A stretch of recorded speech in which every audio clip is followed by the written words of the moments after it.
Good evening. Praise the lord. પ્રભુની સ્તુતિ થાવ.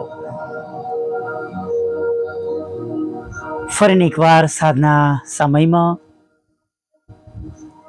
આપણા પ્રભુનું પવિત્ર નામ લેવાના માટે આપણે નમી શક્યા છે નહીં? હાલેલુયા. પહેલો પિત્તર 5 અને 7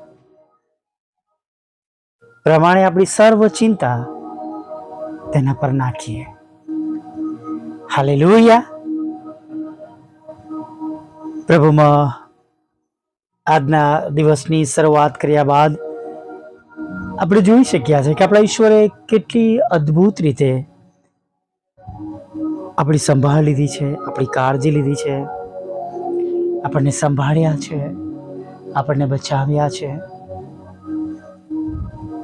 આપણને ખોરાક અને વસ્ત્ર અને અન્ન અને પાણી પૂરા પાડ્યા છે. Praise the lord. હાલેલુયા. ખરેખર વાલા મિત્રો, જ્યારે આપણે આપણા પરમેશ્વર પર ભરોસો કરીએ છીએ, વિશ્વાસ રાખીએ છીએ, આપણે પ્રાર્થના કરીએ છીએ, અને સૌથી મોટી બાબત જે આમોસના પુસ્તકમાં પણ આપણને વાંચવા મળે છે, એ માટે ડાયો માણસ આવે વખતે ચૂપ રહેશે, આવે વખતે ચૂપ રહેશે. કેમ કે આ બુંડો સમય છે નહીં? બુંડા સમયને માટે આપણે નવા કરારમાં પણ વાંચીએ છીએ, નીતિ વચનમાં પણ આપણે વાંચીએ છીએ ડાયો માણસ. અને આમોસના પુસ્તકમાં પણ 5મા અધ્યાય અને 13મી કલમમાં આપણે આ બાબત વાંચીએ છીએ. સંદર્ભ શું છે? જ્યારે આપણે જાણીએ છીએ કે ઇઝરાયેલી લોકો અન્યાય, લાંચ, રૂશ્વત અને ગરીબોને કચડોની વાત કરે છે, ન્યાયના દ્વારમાં ન્યાય માણસને ધિક્કારવામાં આવતો હતો, સત્ય બોલનારને ચૂપ કરી દેવામાં આવતો હતો નહીં? અને આજે પણ તમે આ બાબતો જુઓ છો તમે કે ન્યાય મળતો નથી, અન્યાયી લોકો ન્યાયને દબાઈ દે છે, લાશ, રૂશ્વત અને ગરીબોને કચડવામાં આવે છે, આપણે જાણીએ છીએ. અને સારા માણસોને ધિક્કારવામાં આવે છે. હાલેલુયા. સારા માણસોને ધિક્કારવામાં આવે છે, નફરત કરવામાં આવે છે ને એમના વિશે ખોટું બોલવામાં આવે છે. સમજ આવું છું આ સત્ય કહેવાના માટે. પણ આવા સમયમાં જ્યારે આવી પરિસ્થિતિઓમાં થઈને પસાર થતા હોય ત્યારે આમોસ પ્રબોધકના પુસ્તકમાં લખવામાં આવ્યું છે કે આવે વખતે ડાયો માણસ ચૂપ રહેશે નહીં? બુંડનો સમય એટલે એવો સમય જ્યારે સમાજમાં સત્ય બોલવું જોખમી બની જાય છે. હું બહુ ઓન એર બોલું છું એટલે બહુ ખાસ શબ્દો નહીં ઉચ્ચારું, પણ સામાન્ય રીતે આપણે જોઈએ છીએ કે આ એક એવો સમય છે કે સત્ય બોલવામાં પણ ઘણી બધી વાર જોખમ વધી જાય છે. અને જ્યારે ન્યાયી માણસ બોલે તો તેને દબાવી દેવાય, કોઈક સત્ય બોલવા ચાહે તોય એને ચૂપ કરી દેવામાં આવે, અને ખોટા આરોપો તો જાત જાતના આપણે લગાડવામાં આવે છે, નુકસાન પહોંચાડવામાં આવે છે નહીં? અને જોઈએ છે કે અન્યાય એટલો બધો વ્યાપક હોય છે કે સાચી વાતનો કોઈને અર્થ ન રહે. જૂઠું એવી રીતે રજૂ કરવામાં આવ્યું હોય ને કે સત્યની જે એ સરાઉન્ડિંગ એરિયા છે, લોકો છે, એ જગ્યાએ ટ્રુથની કોઈ વેલ્યુ ન રહે. ચોક્કસ આપણે જાણીએ છીએ કે પ્રભુની પાસે બધું છે, પણ અત્યારે જે સંદર્ભમાં આપણે જોવા માંગીએ છીએ એમાં 5 અને 13 આમોસની અંદર પછી તમે જુઓ તો ડાયો માણસ ચૂપ રહેશે એટલે શું? આ કાયરતા નથી, પણ આ ડહાપણ છે. રાઈટ? ચૂપ રહેવાનો સમય અને બોલવાનો સમય આપણે જાણીએ છીએ કે સભા શિક્ષકમાં અથવા ઉપદેશક આપણે જોઈએ છે, આપણે જે પ્રમાણે બીજા શાસ્ત્રોમાં જેમ આપણે પવિત્ર શાસ્ત્રમાં આપણે સભા શિક્ષકમાં જોઈએ છે એ પ્રમાણે ચૂપ રહેવાનો સમય નહીં. અને જ્યારે બોલવાથી ફક્ત વિનાશ જ થાય અને કોઈ ફરે અને બોલવાથી કોઈ ફેર ના પડે, ત્યારે સારા માણસો એટલે ડાયા માણસો પરિસ્થિતિ પારખીને યોગ્ય સમયની રાહ જુએ છે. આપણે ચૂપ રહેવાનું છે. when the things are exactly opposite to us, જ્યારે દરેક વસ્તુઓ આપણી સંપૂર્ણ વિરોધમાં જ છે, ત્યારે ચૂપ રહેવાનું છે, શાંત રહેવાનું છે, હે ને. અને શાંત રહેવાથી આપણે પ્રભુની દોરવણી કૃપા આપણે પામી શકીશું. અને સાચા સમય માટે આપણે વેઇટ કરીએ, રાહ જોઈએ નહીં. અને માટે ચૂપ પણ રહેવાની જરૂર છે. પછી તમે જુઓ તો માથી 7 અને 6 પ્રભુ શું કહે છે કે પવિત્ર વસ્તુ કૂતરાની આગળ ન નાખો ને તમારા મોતી ભૂંડોની આગળ ન ફેંકો. આવો સમય, દરેક સમય જ્યાં સત્યનું જરાય માન નથી, સત્ય જ્યાં છે જ નહીં, સત્યને કોઈ સ્વીકારતું નથી, ત્યાં આગળ જે ડાયા માણસ છે એના મુખના મૂલ્યવાન શબ્દોનો શું અર્થ, હે ને. એટલે ત્યાં તમારે અને મારે ચૂપ રહેવું, શાંત રહેવું એ બહુ સારી વાત છે, રાઈટ. Praise the lord. અને આપણે એ પ્રમાણે શાંત રહીએ એ પ્રભુની કૃપા આપણા પર થાય નહીં. ચૂપ રહેવાનો સમય, આપણે ચૂપ રહેવાનો છે આ વખતે.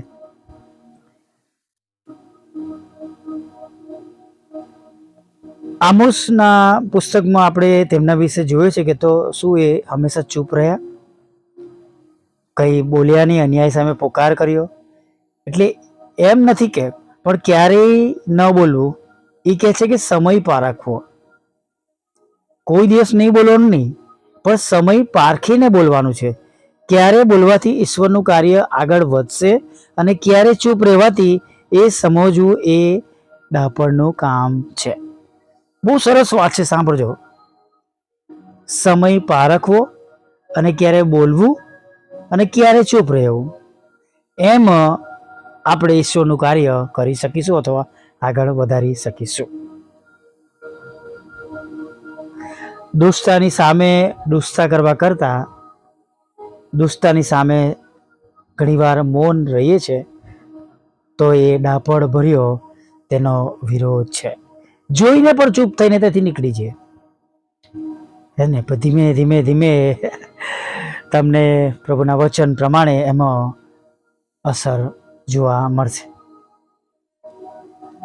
Praise the lord, hallelujah. અત્યારે આપણી આસપાસ એવું જ માહોલ છે, ચારે તરફ અન્યાય છે. લખવામાં આવ્યું છે કે અન્યાય કરનારાઓના લીધે, અન્યાય વધી જવાના લીધે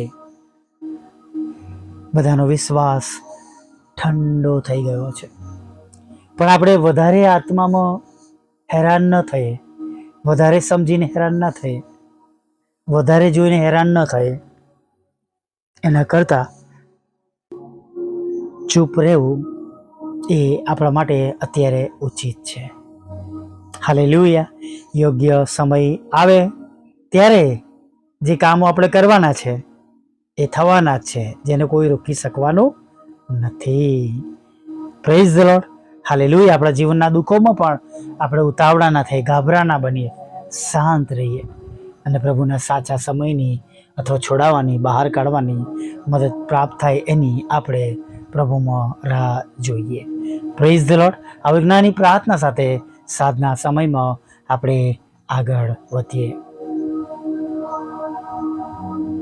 ભલા પ્રભુ, અમે તમારી સ્તુતિ કરીએ છીએ અને તમારો પુષ્કળ આભાર માનીએ છીએ કે આજે ફરીને એકવાર પ્રભુ તમે અમારી સાથે છો, અમારી સાથે રહ્યા છો, અમારી સંભાળ લીધી, અમારી કાળજી લીધી છે પ્રભુ. ત્યારે અમે તમારી સ્તુતિ કરતા, આરાધના કરતા, તમારા ચરણોમાં નમી જતા પ્રભુ.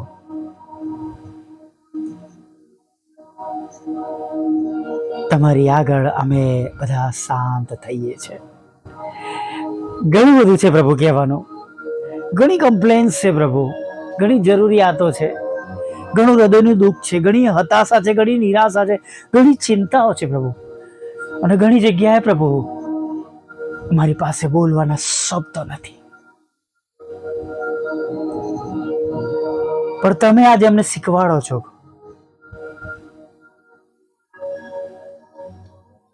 કે હવે વખતે ચૂપ રહેવું અને ચૂપ રહીને આવા સમયનો સામનો કરવો. તો પ્રભુ આ સમજવાને, શીખવાને માટે અને એ પ્રમાણે કરવાને માટે તમે અમને મદદ કરો.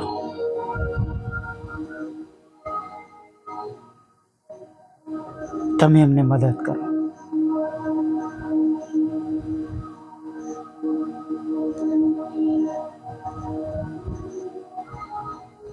પ્રભુ, તમારા બાળકો તરીકે તમારી આગળ નમ્યા છે, ત્યારે પ્રભુ આ પ્રમાણે વર્તવાને માટે, ખરાબ સમયમાં ચૂપ રહેવાને માટે અને એમાંથી બહાર નીકળવાને માટેના રસ્તાઓ તમે પૂરા પાડજો, દોરવણી તમે પૂરા પાડજો, તમે જ્ઞાન, બુદ્ધિ અને ડહાપણ તમે આપજો. તમે એમને બધાને સલામત રાખજો પ્રભુ. અને પ્રભુ, કોઈનો નાશ ના થાય એવું તમે થવા દેજો પ્રભુ.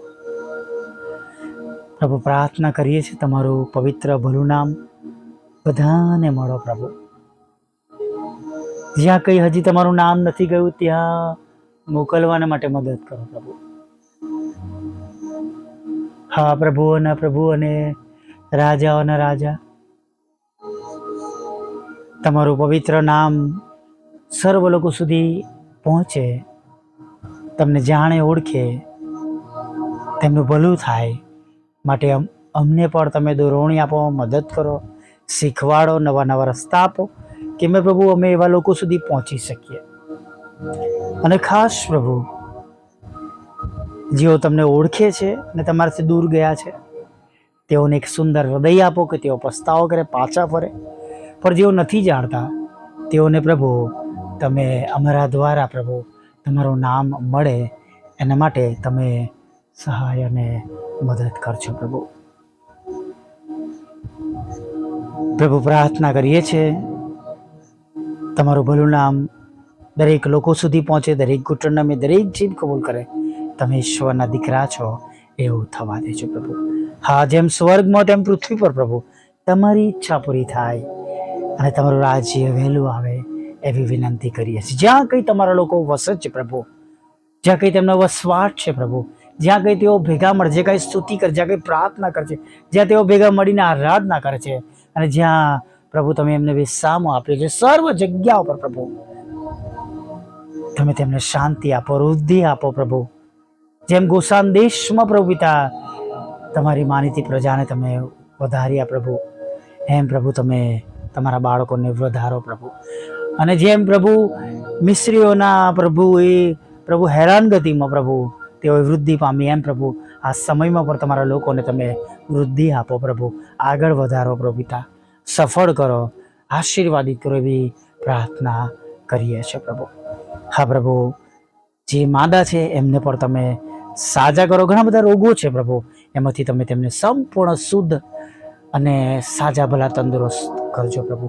તમામ ઘરોમાં લડાઈ ઝઘડા, કોર્ટ કેસ, એફઆઈઆર, ખોટા તોહમતો બધું જ તમે દૂર કરજો. જ્યાં કંઈ તમારા લોકો છે ત્યાં તમારો પ્રેમ, આનંદ અને શાંતિ ઉતરી આવે એવું તમે થવા દેજો પ્રભુ. તમારા બાળકોના રોજગાર, નોકરી, ધંધાને, તેમના આવકના રસ્તાને આશીર્વાદિત કરો, લગ્નનો આશીર્વાદ આપો, બાળક ધનનો આશીર્વાદ આપો, અને વિદેશ જવાના માટેના સર્વ પ્રયાસો અને આયોજનો, રસ્તાઓ તમે ખુલ્લા કરજો, સફળ કરજો, આશીર્વાદિત કરજો એવી પ્રાર્થના કરી. જુદી જુદી પરીક્ષાઓ પાસ કરજો, IELTSના બેન્ડ આપજો, દેશ અને વિદેશમાં પાતી પરીક્ષાઓમાં તમે તમારા બાળકોને પાસ કરજો પ્રભુ. પ્રાર્થના કરીએ છીએ પ્રભુ, તમારી સેવિકાના ખેતરમાંથી કડવા નામો, કડવા દાણાના રૂપમાં નીકળી જાય પ્રભુ, એવી અમે પ્રાર્થના કરીએ છીએ પ્રભુ. અને ખાસ પ્રભુ, ઘણા બધા એવા ભાઈ બહેનો છે જેમની સાથે છેતરામણી થઈ છે પ્રભુ, નાણીની ઉપજાત થઈ છે પ્રભુ પિતા, અને મકાનમાં અને પ્રભુ કન્ડિશન્સમાં એક મકાન 2 જણને વેચવામાં આવ્યું છે પ્રભુ પિતા. અને ઘણી બધી એવી બાબતો છે પ્રભુ કે જેમાં તમારા સિવાય પ્રભુ કોઈ મદદ કરી શકે એમ નથી પ્રભુ. પ્રાર્થના કરીએ છીએ પ્રભુ, એ પ્લોટમાં પ્રભુ જે કંઈ પ્રોપર્ટીના નંબર, કાર્ડ નંબરની જરૂર છે એમાં તમે મદદ કરજો. બંને મકાનોનો પ્રભુ તમે સોદો કરજો અને લોન આપજો, નાણાંનો આશીર્વાદ આપજો પ્રભુ. અને પ્રભુ તમારા દરેક આયોજનો તમારા બાળકો માટે અત્યારે આશીર્વાદરૂપ બને એવું થવા દેજો. ખાસ અમારી પર છેલ્લી બાબતને પ્રભુ તમારી આગળ રજૂ કરીએ છીએ પ્રભુ. કૃપા કરો, દયા કરો અને વાહનના રૂપમાં છેલ્લી બાબત અમને પૂરી પાડો. અમારા સતાવનારાના મન બદલજો પ્રભુ. તમારા લોકો છે પ્રભુ, અને માટે અમે તમને વિનંતી કરીએ છીએ, તમે એમનું મન વાળો પ્રભુ. અને પ્રભુ શાઉલમાંથી તમે ભાઉલ બનાવજો એવી અમે પ્રાર્થના કરીએ છીએ પ્રભુ. અમારા બંધ દરવાજા ખોલા કરજો પ્રભુ પિતા.